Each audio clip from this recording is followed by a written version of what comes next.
반갑습니다. 하늘이 열린 날 널리 인간을 이롭게 하라는 꿈과 비전을 가진 국가의 역사가 시작된 날입니다. 개천절 맞이 역사 퀴즈의 진행을 맡은 김연아입니다. 5대 국경일 중 하나인 개천절, 대한민국의 생일을 축하합니다. 와! 우리는 삼국유사에서 단군의 기록에 대해 알고 있습니다. 단군이 1500년 동안 나라를 다스리고 아사달에 돌아와 산신이 되었으니 나이가 1908세이다 라는 기록이 있는데요. 사람이 어떻게 1900년을 살 수 있느냐는 논란을 일으키며 단군이 신하라는 증거로 거론되기도 했습니다.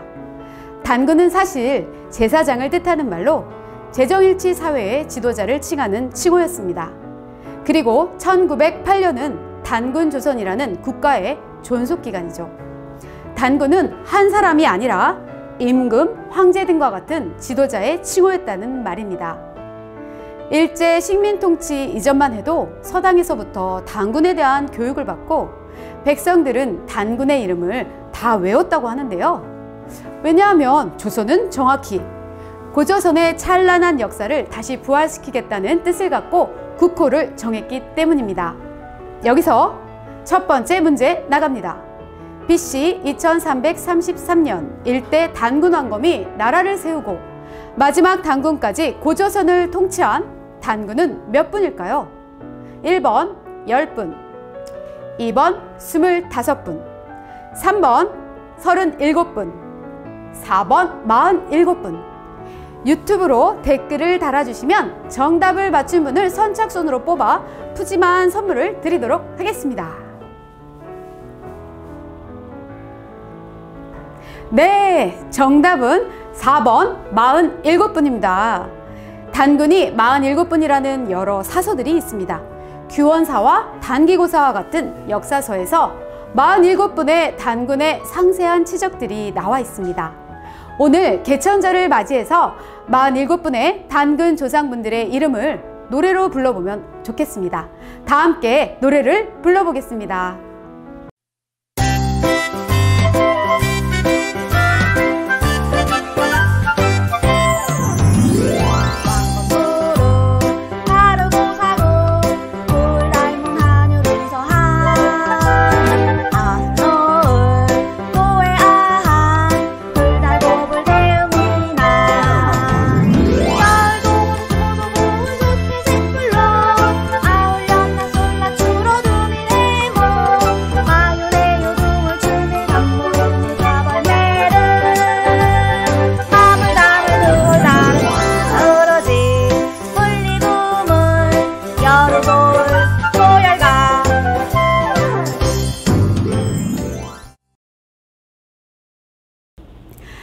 다음 개천절에는 47분의 단군의 이름을 모두 외워 우리가 함께 노래를 불러보면 좋겠습니다.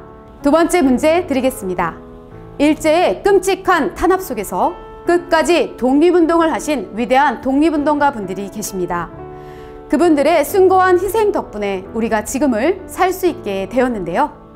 일제 식민지배가 본격화되던 1909년 흩어진 국민들의 마음을 민족 정신으로 모아야겠다고 판단한 홍암 나철 선생은 국조 단군을 중심으로 민족혼의 중심을 세우고자 대종교를 창시하였습니다. 우리나라 독립운동사에서 홍암 나철 선생의 역할은 지대하였습니다. 자, 이제 여러분들에게 두 번째 문제를 드리겠는데요. 다음 중 홍암 나철 선생님의 민족 정신을 이어받아 이루어진 항일운동은 무엇일까요? 해당되는 답을 모두 골라주세요. 1번 청산리 전투, 2번 봉오동 전투, 3번 신흥무관학교, 4번 대한민국 임시정부 수립입니다. 자, 모두 댓글로 댓글창에 빠르게 올려주시기 바랍니다. 네, 정답은 모두입니다. 일제 치하 시절 대종교는 종교를 가장한 항일 독립운동 단체로 규정되어 수많은 탄압을 받아왔습니다.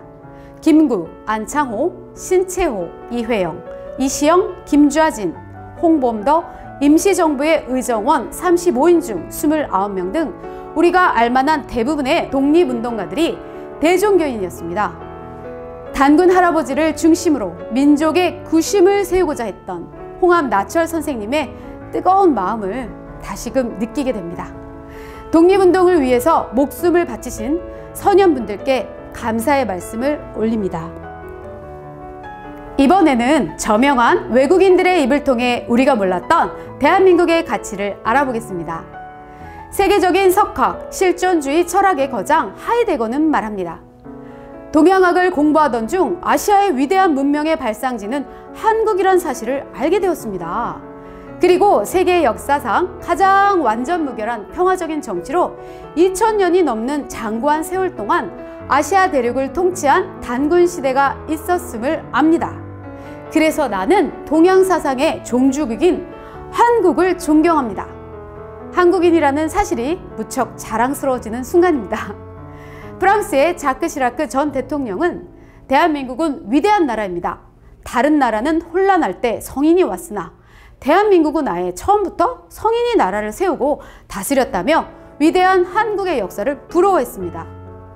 유엔 푸틴이라는 러시아 사학자는 러시아에서 열린 고대사 세미나에서 이렇게 말했습니다. 동북아 고대사에서 단군 조선을 제외하면 아시아 역사는 이해할 수가 없다. 그만큼 단군 조선은 아시아 고대사의 중요한 위치를 차지한다. 그런데 한국은 어째서 그처럼 중요한 고대사를 부인하는지 이해할 수 없다. 일본이나 중국은 없는 역사도 만들어내는데 당신들 한국인은 어째서 역사도 없다고 그러는가? 도대체 알 수 없는 나라이다 라고 말입니다. 우리 국사책에 몇 줄로 지나가 버리는 고조선에 대한 평가는 실로 놀랍지 않습니까? 이제 세계가 인정하는 단군의 자손으로서 당당하게 어깨를 쫙 펴고 I'm Korean 이라고 자신있게 말씀하셔도 좋겠습니다. 자랑스러운 조상 단군의 역사를 곰과 호랑이의 신화로 인식하게 된 것은 일제의 치밀한 역사 왜곡 때문이었습니다.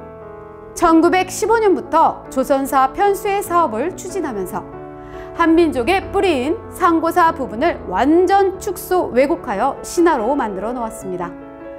강압 통치로 유명한 조선 총독부 초대 총독 테라우치 마사다케의 말을 전합니다. 조선인들은 유구한 역사적 자부심과 문화에 대한 긍지가 높아 통치가 어렵다.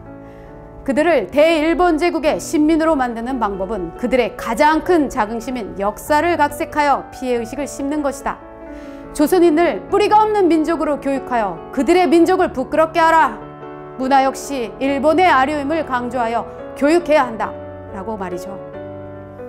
광복 후 조선사 편수에 관여했던 사학자들이 역사계의 주류가 되어 역사적으로 진정한 민족 정신의 광복을 맞이하지는 못했습니다. 이제부터라도 여기 개천절 행사에 참석하신 우리 모두가 더 많은 분들을 민족의 주체성으로 알려나가야 하겠습니다. 여기서 세 번째 마지막 퀴즈 하나 드리겠습니다. 노벨 문학상을 수상한 25시의 저자 게오르그 신부는 땡땡땡땡이라는 네모 안에 단군의 통치 이념은 이 지구상에서 가장 강력한 법률이며 가장 완전한 법률이다. 한국 민족이 낳은 땡땡땡땡 사상은 미래 21세기의 태평양 시대를 주도할 세계의 지도 사상이다 라고 했는데요. 네모 안에 공통적으로 들어갈 말은 과연 무엇일까요? 네, 아래 댓글로 빠르게 맞춰주시기 바랍니다. 네, 정답은 바로 홍익인간입니다. 정답을 맞추신 여러분들 모두 축하드립니다. 와, 네, 재미있게 역사 퀴즈에 참여하셨나요? 널리 인간을 이롭게 하라. 서로 돕고 힘을 모아 밝은 세상을 만들어가는 대한민국 국민임이 자랑스럽습니다. 뜻깊은 개천절이 되시기를 바랍니다. 감사합니다.